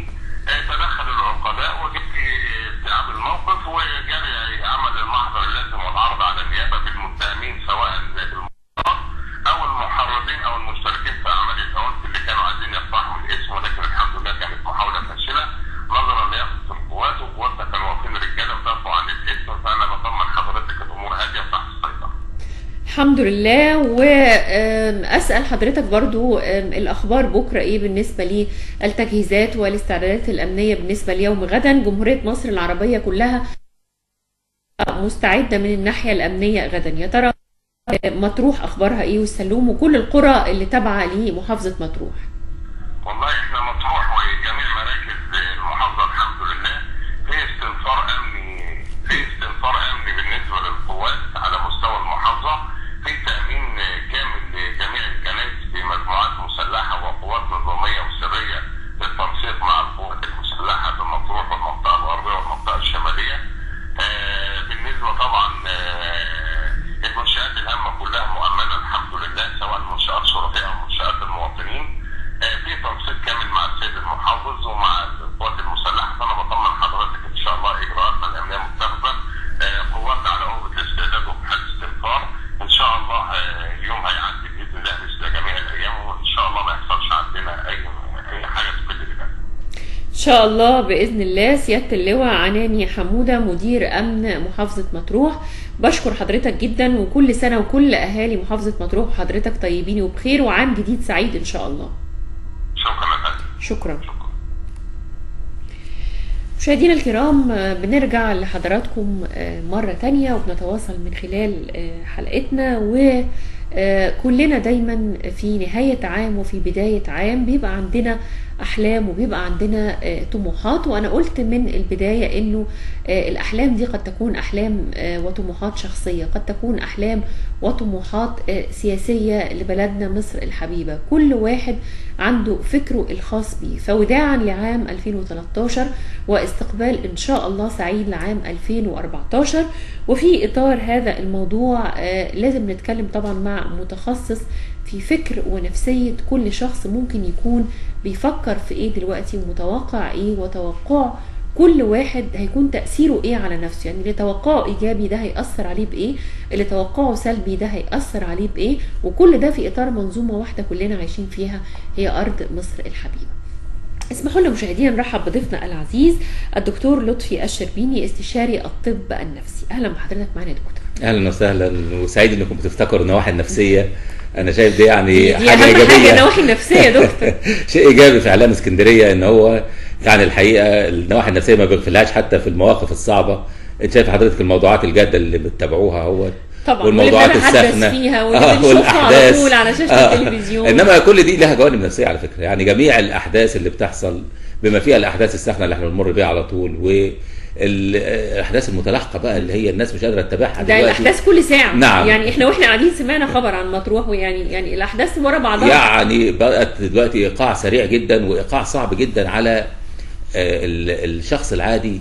يصعب الشخص اذا ما كانش عنده نوع من الاتزان النفسي ان هو يقدر يتابع كل هذا الكم من الاشياء وما تاثرش عليه من الناحيه النفسيه. طب يعني احنا نعتبر ان كل المصريين، مش عارفه عددنا دلوقتي وصل لقد ايه تقريبا يعني، بس احنا نعتبر ان 90 مليون مثلا يعني متزنين نفسيا لانهم قدروا يتحملوا سنه 2013 زي ما هي كده يعني. هو كلام حضرتك ده مهم جدا، لان يعني فعلا كل واحد مننا ليه طاقه احتمال حتى على المستوى الفردي. بيقدر يتحمل لغايه حد معين كده، بعد كده اتزانه مهما كان يعني قوي ممكن يتاثر. الحمد لله مستحملين وقاعدين. انا شايف ان ده شيء ايجابي برضو، ان احنا فعلا لا زالت عجله الحياه بتدور رغم الاحداث يعني السريعه والمتلاحقه اللي هي بس مش 2013، ده من قبل 2013 الحقيقه، واحنا في احداث متلاحقه والضغوط على الشخص العادي يعني ساعات بتفوق طاقه الاحتمال، ولكن عجله الحياه لا زالت تدور، ودي معجزه من المعجزات المصريه الحقيقه. وانا في بدايه يعني احنا بنلتقي دلوقتي واحنا بنودع عام، في عام مضى اهوت وبنستقبل عام جديد. عايزين نقيم العام اللي مضى ده يا دكتور، نقيم العام اللي مضى ده وتاثيره على يعني احنا تحملناه خلاص وكل الناس تحملته ومرت، انما ده تاثيره علينا ايه؟ يعني انا قلت من الاول تاثير المتشائم على بعد كده هيبقى ايه، والمتفائل هيبقى ايه. نعم بس انا خايفه على المتفائلين والله. هو لو اتكلمنا على المستوى الفردي هتلاقي كل واحد مننا الناس بتتفاوت عن بعضها، يعني كل واحد بيختلف عن الاخر طبعا في قدرته على احتمال الضغوط وقدرته على تفسير الضغوط. احنا كلنا ممكن نتعرض لحادث واحد، في واحد يفسره تفسير يعني سلبي يصيبه باليأس، في واحد تاني ممكن يفسر هذا الحادث تفسير برضه يعني ايجابي شويه يقدر يتحمله ويقدر يتجاوزه، والناس بتختلف عن بعضها. يعني ممكن الحدث الواحد يأثر على الناس بطريقه متفاوته بطريقه مختلفه. ده على المستوى الفردي. على المستوى الجماعي الاحداث الجماعيه والاحداث اللي بيمر بها الوطن ككل والضغوط اللي هي شايفينها والتغييرات الاجتماعيه اللي بتحصل السريعه والمتلاحقه والاحداث بقى والحاجات الامنيه وغير الامنيه، كل دي بتؤثر على نفسيه الناس، يعني طبعا اكيد على كل الناس اللي عايشين على هذه الارض. الشخصيه المصريه لها برضو بعض السمات فيها الكثير من الايجابيات بتظهر في بعض المواقف، ويظهر فيها برضو بعض السلبيات للاسف الشديد في مواقف اخرى. يعني انا عايز اشوف في التغييرات الاخيره وفي الثورات اللي حصلت في مصر والتغييرات يعني الجامده، كان الانسان المصري الحقيقه يعني في بعض المواقف ابهر العالم بان هو عنده نوع من الاصرار والعزيمه والقدره على ان هو يعرف هدفه ويحاول ان هو يصل اليه. وفي بعض المواقف الاخرى الانسان المصري بدا يعني تظهر سلبياته، وبدات تظهر بقى عندنا بعض سلسله من التغييرات السلبيه حصلت الحقيقه. هي دي بقى طبعا بتكلم من الناحيه النفسيه، انا ماليش دعوه بالسياسه. لا طبعا السلسله من التغييرات السلبيه حصلت في الشخصيه المصريه، وخصوصا بقى في العام الاخير اللي احنا بنودعه دلوقتي. احنا بنتكلم عنها عشان ايه؟ عشان ناخد بالنا في السنه الجديده، مش عايزين هذه السلسله من الانكسارات ومن التغييرات السلبيه تستمر، عايزين نحاول ان احنا يعني تتوقف ونحاول ان احنا نتعامل معها. الرسم البياني للشخصيه او الانسان المصري اللي تعرض لظروف 2013 لو قلنا يعني في رسم بياني كده من بدايه العام لنهايه العام، وايه اللي خرجنا بيه في نهايه العام، عايزين زي ما حضرتك بتقول نتخلص منه في 2014. هو الكلام ده مهم جدا، لابد من رصد الحاله النفسيه ورصد التغييرات اللي بتحصل سواء كانت سلبيه او ايجابيه على الشخصيه المصريه في يعني مع الاحداث اللي بتحصل. حصلت احداث كثيره طبعا على المستوى السياسي وعلى المستوى الاجتماعي الناس اتاثرت بيها، ولكن اللي حصل في الفتره الاخيره دي يعني كان الحقيقه اكتر مما يحدث في الاوقات العاديه. يعني السنوات السابقه ما حصلش فيها اللي حصل في 2013 لوحدها. لو يعني 2013 كوم، والسنين اللي يعني الكثيره العقود اللي سبقتها كوم اخر. اول مره يحصل في مصر. الشخصيه المصريه احنا زي ما قلنا فيها زي اي شخصيه فيها ايجابيات بتطلع في الاوقات يعني بتظهر برضو معدنها في اوقات الشده، ولكن هناك فيها بعض السلبيات. هذه السلبيات تم يعني الطرق عليها بشده وظهرت بشده في 2013. اولها ايه؟ اولها ظهرت عمليه استقطاب. الاستقطاب ده يعني كل واحد بيروح في ناحيه معينه ويتبنى فكر معين. بعد الاستقطاب ظهر نوع من الكراهيه، ودي كانت بقى عمليه يعني جديده شويه على المجتمع المصري، اللي هو كان بيتميز بثقافه متماسكه. في بعض الدول كان بيقال عنها ان ثقافتها متماسكه، زي اليابان مثلا، انكسرت انكسار شديد جدا في الحرب العالميه، ولكن التماسك بتاعها خلاها بدات تقوم مره ثانيه وتبقى زي دول العالم الاول. في الثقافه المصريه دي باينه من زمان ان هي من الثقافات المتماسكه، ما عندناش الاعراق، ما عندناش الصراعات العرقيه، ما عندناش الصراعات الطائفيه، في دول فيها طائفيه خطيره جدا، ما عندناش احنا الكلام ده. ظهرت بعض السلبيات بقى في اول حاجه الاستقطاب، ظهر بعض شعور الكراهيه، ظهر بعض العدوان، يعني دي التسلسل بقى كده. استقطب، بعد كده اكره الاخر، بعد كده ابتدي يبقى في نوع من العدوان، وبعد كده يحصل نوع من الاحتكاك. الاحتكاك ده يعني الحقيقه انا مش عايز ابقى متشائم، ولكن الدول اللي حصل فيها حروب اهليه قبل كده كان نفس السيناريو ده هو اللي بيحصل فيه. انا اتمنى ان السيناريو ده لا يستمر، نتمنى ان يعني احنا وصلنا السيناريو ما توصلش عندنا بالظبط على يعني هو دلوقتي استقطاب، كراهيه، فعدوان، فاحداث فرديه، فاحداث جماعيه، فحرب اهليه بقى بدات تبقى ايه الاحداث الكتيره تبتدي تحصل وتنتشر. الحقيقه احنا دخلنا في كل هذه المقدمات، ولكن اتمنى طبعا مع السنه الجديده ان احنا بقى بالظبط ان احنا نصل، يعني نقف عند هذا الحد، ونحاول ان احنا برضو يعني تظهر بقى الايجابيات مره اخرى، ويظهر صوت العقل بقى مره ثانيه، لان مفيش حد كسبان خالص من اللي حصل ده.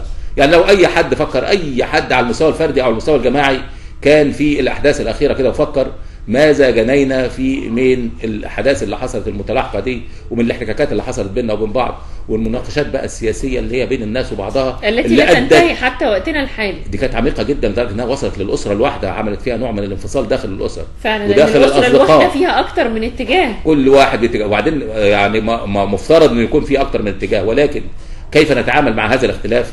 تعاملنا معاه الحقيقه بنوع من العدوانيه ونوع من يعني الحقيقه الناحيه السلبيه الشديده جدا. طيب دكتور، التفسير النفسي من اتجاه العنف والارهاب لدى الجماعات الجهاديه او التكفيريه او جماعه الاخوان المسلمين. نعم. انا حاجه برضو لن ادخل في السياسه، انا عايز اتكلم على مستوى المواطن العادي. هنتكلم على الناحيه النفسيه. انا هتكلم على الشخص العادي. ليه الجنوح؟ انا هتكلم على الشخص العادي. الشخص العادي ايه اللي بيخلي الشخص العادي اللي هو الانسان المصري اللي هو معروف طول حياته ان هو شخص مسالم، شخص عايز على ضفاف النيل، شخص ما بيحاول، يعني الناس كان في ناس لما بيشوف حد بيتخانق مع حد بيستنفر، يعني واحد بيتخانق مع واحد حتى خناقه لفظيه، كانت الناس بعد كلها بتتدخل وتحاول انها يعني تهدئ. ومعروف الشهامه اللي كانت موجوده في الشخصيه المصريه والمروءه اللي كانت موجوده بين المصريين وبعض، كل هذه الاشياء اختفت تدريجيا لتصل في النهايه بقى الى طبعا الصراعات السياسيه. في مثل بيقول لك حين تتصارع الفيله في الغابه، فان الخاسر الاول هو مين؟ هو عشب الغابه. يعني حصل نوع من الصراعات السياسيه، الحقيقه معظم المواطنين ما كانوش يعني جزء من هذه الصراعات السياسيه، ولكن لقوا نفسهم دلوقتي بتتاثر، حياتهم بتتاثر. واحد يقول لك انا ماليش دعوه بالسياسه، ما اقدرش اقول ماليش دعوه بالسياسه، لان السياسه هي ان انا مثلا هنزل الشارع الاقي السكه مسدوده، مثلا الطريق مسدود، هنزل الاقي فيه مشكله، هنزل الاقي فيه نوع من الاختناقات، هنزل الاقي فيه كل ده في الاخر مشاكل بتاثر على حياه المواطن نفسه وعلى عمله. نعم طبعا. فالسياسه بتدخل وتتغلغل في صميم حياتنا. فاللي يقدر يقول لك انا ماليش دعوه بالسياسه بيلاقي نفسه يعني غصب عنه لازم يكون جوه السياسه. اللي حصل بقى برضه سر الجنوح للعنف وللارهاب والهزيمه. لما انا عايز اقول لحضرتك على نقطه ثانيه، اللي خلى يعني المصريين برضه ما كانوش عندهم اهتمام قوي بالشأن العام لفترات طويله جدا. انت كنت تلاقي الشباب المصري منشغل بايه قبل كده؟ او تلاقي المناقشات كلها بتدور حوالين ايه؟ حوالين الرياضه، الكوره، الفن، الاشياء الاجتماعيه، النكته المصريه اللي كانت يعني خفيفه كده، والعلاقات الاجتماعيه الخفيفه اللي بين الناس تحولت الى ايه؟ يعني حصل نوع من التحول ده كان ايجابي في الاول الحقيقه، تحول ان اهتمام الناس كلها بالشأن العام، والناس كلها بتبص يعني بتتكلم في السياسه، دي كانت حاجه ايجابيه انها تتكلم في السياسه. اللي حصل الا انها وصلت بقى في الاخر الى حد الاشتباك. لما وصلنا لحد الاشتباك دخلنا في منطقه بقى كانت صعبه جدا، اللي هي حصل بعدها زي ما قلت لحضرتك التسلسل بتاع الاستقطاب والكراهيه والعنف، اللي هو ما كانش المجتمع المصري ابدا يتوقع ان هو يوم من الايام يصل اليه. نعم. طيب دكتور، في نهايه سنه نعم والوقت عمال يقل، يعني من اول البرنامج قال لنا ساعه ونص يعني. نعم. وبدايه سنه جديده، نعم. حضرتك تقول ايه لكل المصريين باختلاف اتجاهاتهم؟ انا رساله نفسيه عايز اوصلها. وديانه. نعم، رساله نفسيه عايز اوصلها للجميع. اولا الوطن ده احنا كلنا عايشين فيه، وكلنا لنا الحق في الحياه في هذا الوطن. صح. ممكن هنعيش فيه واحنا بنتصارع ونخلي مواصفات حياتنا من أسوأ ما يمكن، ونقعد كلنا في ضغوط نفسيه، وممكن نعيش فيه في نوع من التوافق. مش شرط ان احنا نكون كلنا قطيع واحد ومتفقين، لا ده مش مطلوب، او اصحاب او مش مطلوب اطلاقا ان احنا نكون متفقين على كل حاجه. ده يعني بيؤدي في النهايه حتى الى نوع من التخلف. لو احنا كلنا لنا فكر واحد لابد يكون هناك صراع بين الافكار، ولكن يجب ان احنا نتعلم ثقافه الاختلاف، كيف نختلف، والاختلاف في الاخر لا يؤدي الى هذا الصراع. عمليه الكراهيه دي لابد انها تقف عند هذا الحد. عمليه الصراع اللي موجود دلوقتي لابد انها تقف عند هذا الحد. انا مش عارف مين اللي هيوقفها الحقيقه، بس انا بقول ان هو عام 2014 اذا استمرينا فيه في نفس المنحنى اللي احنا ماشيين فيه، وده تحذير يعني من موقعي كدكتور نفساني وعارف المنحنى الشخصيه المصريه ماشي ازاي. لو استمرينا في ده هيكون عواقبه سيئه جدا ووخيمه جدا، لا اتمناها لمصر انها يحصل فيها اللي بيحصل في بعض الاماكن الاخرى. انا اتمنى ان الشخصيه المصريه تظهر ايجابياتها بقى زي ما بتظهر في مواقف الشده. احنا وصلنا طبعا لموقف صعب جدا دلوقتي، يعني من حاله الصراع اللي موجوده. لابد ان تظهر المعدن الجيد للشخصيه المصريه، لابد ان نحتوي خلافاتنا، ما نستناش مفيش حد هيصلح لنا طبعا. ولا ننسى ان احنا لابد ان احنا نتعايش، لازم نتعايش مع بعض، دي عمليه مفروضه علينا. نعم. دكتور لطفي الشربيني استشاري الطب النفسي، كل سنه وحضرتك طيب، وسنه جديده يا رب سعيده على حضرتك وعلى كل مشاهدينا اللي بيتابعونا وعلى كل الناس باختلاف انتماءاتهم واهوائهم. انا عايز اشكركم مره ثانيه عشان اهتمامكم بالنواحي النفسيه اولا. نمرة 2 عايز اوجه تهنئه الى العالم، يعني مصر كلها طبعا وشعب اسكندريه بصفه خاصه، الى العالم العربي والاسلام والانسانيه كلها بالعام الجديد، واتمنى ان هو يكون عام يعني افضل بكتير جدا من الاعوام السابقه. وما فيش قدامنا حل غير ان احنا نتفائل ونتقبل يعني قبول الحياه، وان احنا نثق في ربنا سبحانه وتعالى ان هو يعني الامور دي هتنتهي، الامور اللي هي اللي مأثره علينا دي، وان هيكون في مستقبل افضل ان شاء الله. بشكر حضرتك جدا يا دكتور، وبمنتهى التفاؤل بشكر كل مشاهدينا اللي تابعونا النهارده، وتحياتي وتحيات اسره البرنامج. كل سنه وحضراتكم طيبين، نقابلكم ان شاء الله في 2014. شكرا لكم والى اللقاء.